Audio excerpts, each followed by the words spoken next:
I was told America's power was balanced, that the system was designed so no one person could ever hold too much control. In school, we learned that the rules were clear, the lines were bright, and the people in charge were always held accountable. That no president, no party, no person could ever rise above the law. That was the promise. The president swears an oath, the judges wear their robes, and Congress stands as the people's voice. Checks and balances, 3 branches, equal power. That's the story I was raised on. But what if that balance was always an illusion? What if the system was more fragile than we ever wanted to admit? What if the system was never built to handle what's coming, or worse, what if it already broke? And I just didn't notice. Maybe the cracks were always there, just hidden beneath the surface, waiting for the right moment to split wide open. Let's rewind. The founders feared kings. That was their obsession. They built a government of laws, not men, or so they said. They wanted to escape tyranny, to make sure no one could ever rule unchecked again.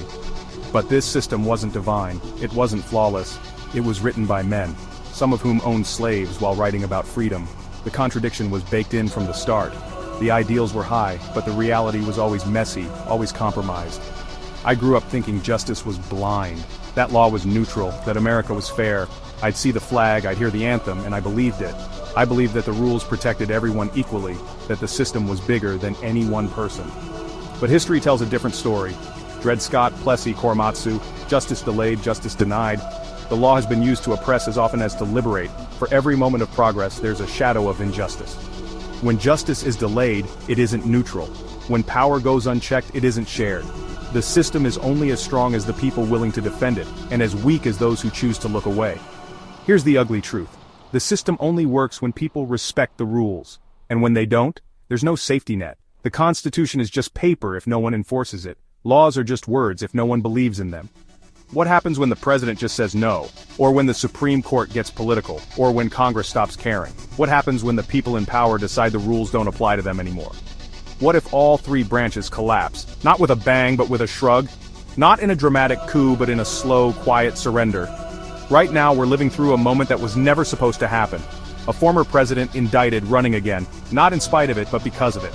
The unimaginable has become reality, and the system seems powerless to respond. The headlines say it's about one man, but the man isn't the problem. He's a symptom of something deeper, a warning sign that the guardrails are gone. The real danger is a system that can't, or won't, stop him. A system that's paralyzed by fear, by partisanship, by the illusion that it can't happen here. So what's actually at stake? If one man can break the law without consequence, the law means nothing.